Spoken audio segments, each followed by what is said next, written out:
What if I told you that society isn't what you think it is? That beneath the surface of democracy, elections, and freedom lies a hidden architecture, a system designed and controlled by a select few families who have mastered the art of power? And what if this same pattern has repeated itself throughout history, from ancient Rome to modern nations, following a predictable cycle of rise, prosperity, corruption, and inevitable collapse? Today, we're going to pull back the curtain and reveal the true structure of power that governs our world. Let's start with a fascinating thought experiment. Imagine tomorrow morning, alien spacecraft appear in our skies. What would happen? Most people believe humanity would unite against this common threat, that our petty differences would dissolve in the face of an existential challenge. But history tells a different story. The truth is far more unsettling. When faced with an external threat, powerful factions within human society wouldn't band together, they'd compete to align with the aliens first. Why? Because throughout history, dominant groups have always sought advantage, even if it means collaborating with invaders to defeat their rivals. This isn't speculation, it's the pattern we've seen play out countless times when civilizations face crisis. This reveals something fundamental about human societies: the conflicts within are always more powerful than threats from without. Understanding why requires us to examine the hidden structure that underlies every major civilization in history. At the core of every society, hidden behind the facade of government and democracy, sits a small group of extraordinarily powerful families. These aren't celebrity billionaires you see in magazines. These are the founding dynasties of nations, families whose names may not be widely known but whose influence spans generations. How small is this group? In any given nation, we're talking about somewhere between 10 and 100 families at most. To put this in perspective, consider the Roman Empire, one of history's most powerful civilizations, controlling most of Europe, North Africa, and the Middle East.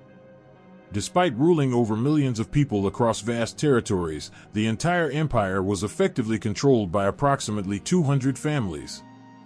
These elite families don't rule through brute force alone.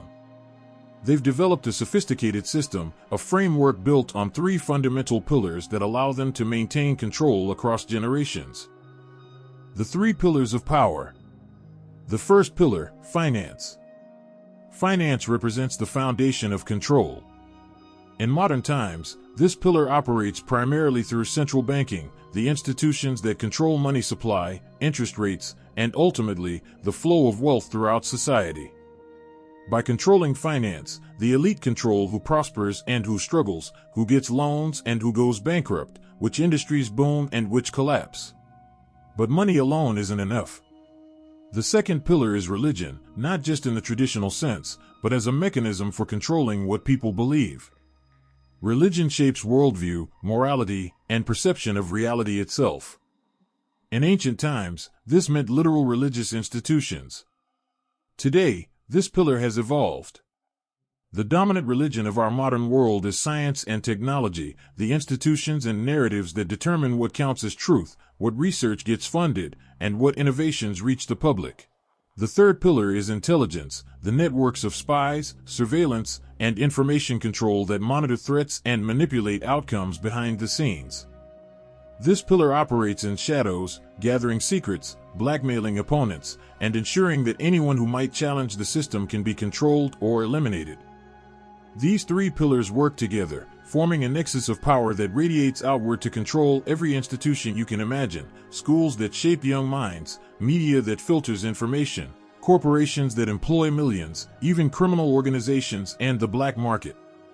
Nothing exists outside this web of influence. If we visualize society as a series of concentric circles, we can understand how this system functions. At the center sit the elite families, the owners of the system. Radiating outward, we find the middle class, also called the professional managerial class. These are lawyers, doctors, professors, executives, bureaucrats, educated professionals who run the day-to-day operations of society.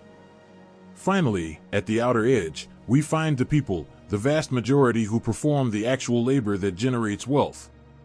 Think of society as a massive corporation. The elite families are the owners and shareholders. The middle class serves as middle management.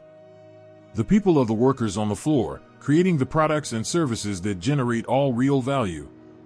This structure is designed with one primary purpose: to extract maximum energy from the masses. The harder the people work, the more wealth flows through the system, ultimately concentrating at the center. Every policy, every cultural norm, every social institution is calibrated to keep this wealth generation machine running as efficiently as possible. When societies are rising, when empires expand and civilizations flourish, this system works remarkably well.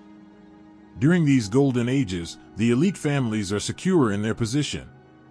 They don't need to micromanage every detail or squeeze every drop from the workers. Instead, they empower the middle class to manage society. This is what we call democracy, or at least, what passes for it. The professional managerial class gets real power to make decisions, implement policies, and innovate. And crucially, these managers advocate for the workers. They tell the elite, if we treat people fairly, pay them well, and give them opportunity, they'll work harder and generate more wealth for everyone. During this phase, the system appears almost benevolent. Workers feel heard. They make decent wages. Social mobility seems possible. Meritocracy appears to function. Innovation flourishes. Everyone believes in the system because the system is actually delivering results. But inevitably, a problem emerges, a phenomenon called elite overproduction. The elite families, like all families, have children. And unlike middle-class families who might limit their family size, elite families have every incentive to produce as many heirs as possible. Each child represents another carrier of family power, another connection to forge with other powerful families through marriage. Over generations, these families expand exponentially. What started as 10 families becomes 50 families, then hundreds of individuals competing for positions of power and privilege. But here's the problem: the number of elite positions, the really powerful jobs that come with status, influence, and wealth, doesn't expand nearly as fast. Supply and demand creates a crisis. Too many elite children chasing too few elite positions. These excess heirs still expect the lifestyle and power they were born into, but the system can't accommodate all of them. They become what we might call elite aspirants, educated, connected, and ambitious people who feel entitled to power but can't find it. What happens to a corporation when the children of the owners want to extract more money than the company is generating? The company goes into debt. It faces a crisis. And that's exactly what happens to society. Now comes the critical transition. You might expect the middle class, the managers of society, to do the right thing. To tell the elite families, we need to be more fair to the workers. We need to share wealth more equitably. That's the only sustainable path forward. But that's not what happens. Instead, something fascinating and terrible occurs. The middle class turns on the people. Why? Because the middle class are, fundamentally, rent seekers. They occupy positions that allow them to extract wealth without creating proportional value. A landlord collects rent simply by owning property. A lawyer charges fees because only lawyers can navigate the legal system. A credentialed professional commands high salaries because credentials are artificially restricted. The middle class lives comfortably not because they work hardest, but because they've secured positions that allow them to skim value from others' labor. And they know it. When the system comes under pressure, managers realize they're vulnerable. They're not the owners, but they're also not producing the real wealth. They're the obvious candidates for elimination. So they panic. And in their panic, they prove their worth the only way they can, by squeezing more value from the workers. They implement efficiency measures. They cut benefits, reduce wages, increase hours, eliminate job security. They lie, commit fraud, manipulate data, and gaslight the population into believing things are better than they are. They exploit the people to save themselves. As elite overproduction worsens, competition among the elite becomes more desperate and vicious. Eventually, the elite fracture into opposing factions, different family alliances competing for dominance over the system itself.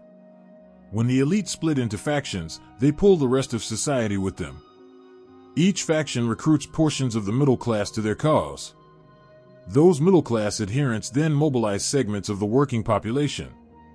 Society polarizes into camps, each convinced the other side represents an existential threat. This is how civil wars begin. Not from external invasion, but from internal fracture. Here's what's crucial to understand. At this stage, no external threat can unite the society. When the elite are at each other's throats, they're far more willing to invite foreign intervention if it helps them win. History is filled with examples of factions hiring mercenary armies or allying with foreign powers to defeat their domestic rivals. Often, those foreign allies end up conquering everyone. But in the heat of internal conflict, the factions can't see that danger. They're too focused on destroying each other. This is why the alien invasion wouldn't unite us. When society reaches the collapse phase, internal divisions are so deep, so all-consuming, that even an existential external threat takes second place to settling scores with domestic enemies. This pattern, rise, prosperity, elite overproduction, exploitation, factionalization, collapse, is natural and inevitable. It has played out in Rome, in China's dynastic cycles, and countless empires throughout history. And it's playing out today in nations around the world. The elite will always produce more children than the system can accommodate. The middle class will always prioritize self-preservation over justice. The people will always bear the burden until they can't anymore. And when society finally breaks, it doesn't reform, it collapses and rebuilds from the ashes. Understanding this pattern doesn't necessarily give us the power to stop it. But it does give us the clarity to recognize where we are in the cycle, and perhaps, to prepare for what comes next. The next time you hear politicians promise reform, or media figures claim we just need to work together, or thought leaders suggest some external threat will unite us, remember the hidden architecture. Remember the three pillars. Remember that societies follow patterns that transcend individual will or good intentions. Because the system isn't broken, it's working exactly as designed. The question is, what happens when enough people finally understand that?